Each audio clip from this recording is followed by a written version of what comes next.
When DJ Akademiks went live and said that Jim Jones tried to press him in person, it immediately shifted the conversation from internet talk to real-world tension. This wasn't a back and forth on social media or indirect shots through interviews. According to Akademiks, this was a face-to-face confrontation that happened in a crowded public setting, where things got heated fast. The moment mattered because it highlighted a growing clash in hip-hop between old-school street figures and new-school media power brokers. Jim Jones is not just another rapper upset over commentary. He is a Harlem veteran with decades of credibility, someone who came up in an era where public respect meant everything, and where issues were handled directly, not on streams. DJ Akademiks represents the opposite side of that evolution. He built his platform online, turning live streams into the center of hip-hop conversation. He discusses numbers, beefs, indictments, snitching, and street politics openly, often without filtering for how the people involved might react. That dynamic has caused tension with many artists, but with Jim Jones, it escalated. The friction didn't start overnight. Akademiks have been speaking on Jim Jones' name repeatedly, especially during conversations related to 6ix9ine and New York street politics. Akademiks questioned why 6ix9ine, a known cooperator, was still being discussed in any street-related conversation, and why certain artists were being associated with him at all. Even when Jim wasn't the primary topic, his name came up as part of broader discussions about street credibility, rules, and contradictions in the rap world. Those conversations, clipped and shared widely, created a narrative that Jim clearly did not appreciate. From Jim's perspective, this wasn't journalism or commentary. It was someone outside the culture speaking too freely about things that still carry real-life consequences.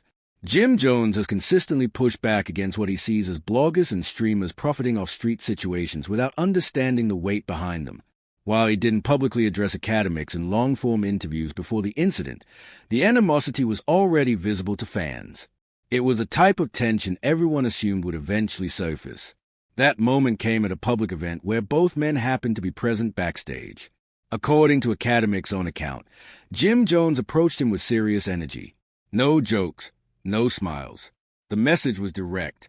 Jim questioned why Akademiks kept saying his name and speaking on his business online. Akademiks described the tone as aggressive enough that it felt like a real check, not a casual conversation. He emphasized that security and the public setting were the main reasons it didn't escalate into something physical. What made the situation more intense is that Akademiks admitted he felt the seriousness of the moment. He didn't describe Jim as playing around or performing for the crowd. He described it as a situation that could have gone wrong quickly if circumstances were different. That admission alone separated this incident from typical internet drama. It confirmed that this was not entertainment for either side. After the event, Akademiks went live and shared his perspective in detail. He claimed that Jim Jones was upset over commentary related to street politics and how Akademiks speaks about certain topics without personal involvement. Akademiks responded by doubling down on his position. He said he would not stop talking about rappers, street narratives, or hip-hop politics because that is the foundation of his platform. He argued that if artists don't want their names discussed, they should avoid public situations that make headlines or address issues directly through conversation rather than intimidation. That response sparked heavy debate. Some fans sided with Jim Jones, saying that Akademiks has gone too far by commenting on street matters he never lived. They argued that people who came up in the streets have the right to protect their name when they feel disrespected. Others supported Akademiks, claiming that media figures should not be threatened for commentary and that the industry has to accept that online platforms now shape narratives more than street reputation. What stood out most was how this moment symbolized a larger transition in hip-hop. Jim Jones represents an era where respect was enforced in person. DJ Akademiks represents an era where influence comes from screens, audiences, and analytics. The confrontation wasn't just about hurt feelings. It was about control.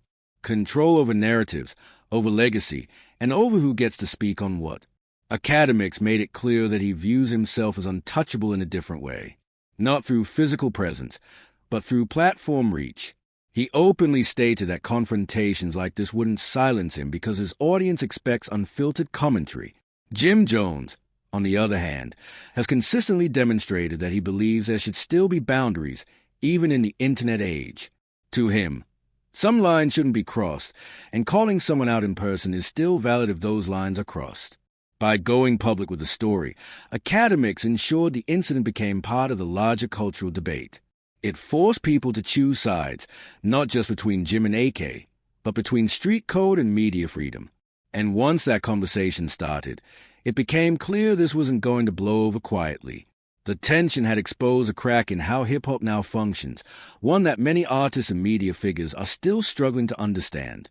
After Akademiks took the story public, the situation moved beyond a single confrontation and turned into a broader debate about power in hip-hop. What Jim Jones did, according to Akademiks, reminded many people of how things were once handled. If someone said your name in a way you didn't like, you addressed it directly. There were no long explanations, no public apologies, no carefully worded statements. There was a face-to-face and a clear message. For older artists and street veterans, that approach still makes sense. For a media-driven generation, it clashes completely with how influence actually works today. Jim Jones' silence after the incident also spoke volumes. He didn't immediately jump online to argue his side or deny anything. That aligned with how he has always moved. Jim has rarely relied on social media debates to defend his reputation. His history shows that he prefers direct communication and controlled messaging rather than public back-and-forths. To his supporters, that silence wasn't weakness. It was consistency. They viewed Akademiks going live as proof of the exact problem Jim likely had with him in the first place. Akademiks, however, framed the situation as an example of intimidation. He stressed that he wasn't threatening anyone, wasn't lying, and wasn't inventing narratives. He argued that everything he had said about Jim Jones was rooted in public conversations, interviews, and documented situations involving other rappers and industry figures. From his perspective, pressing a media personality for commentary sets a dangerous precedent. If bloggers and streamers can be checked in person for their opinions, then the entire structure of modern hip-hop media becomes unstable. This is where the conversation shifted from personal beef to industry ethics. Akademiks openly questioned whether street credibility should override freedom of speech in entertainment commentary. He pointed out that music journalism and hip-hop coverage have evolved beyond magazines and radio stations. Live streams, clips, and viral moments now shape careers in real time. Artists benefit from this system when the coverage is positive, but often reject it when criticism or uncomfortable discussions arise. Fans also noticed something else. Akademiks didn't downplay the seriousness of Jim's presence. He acknowledged Jim's real-life reputation and background, but he made it clear that fear wouldn't dictate his coverage.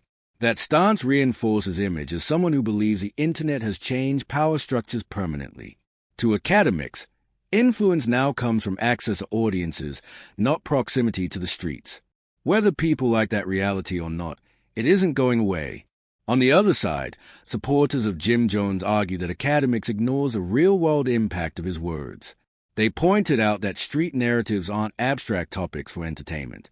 They involve indictments, reputations, and consequences that don't disappear when a stream ends.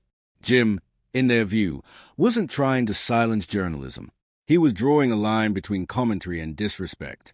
They argued that speaking freely should still come with accountability, especially when discussing criminal histories, cooperation, or street affiliations.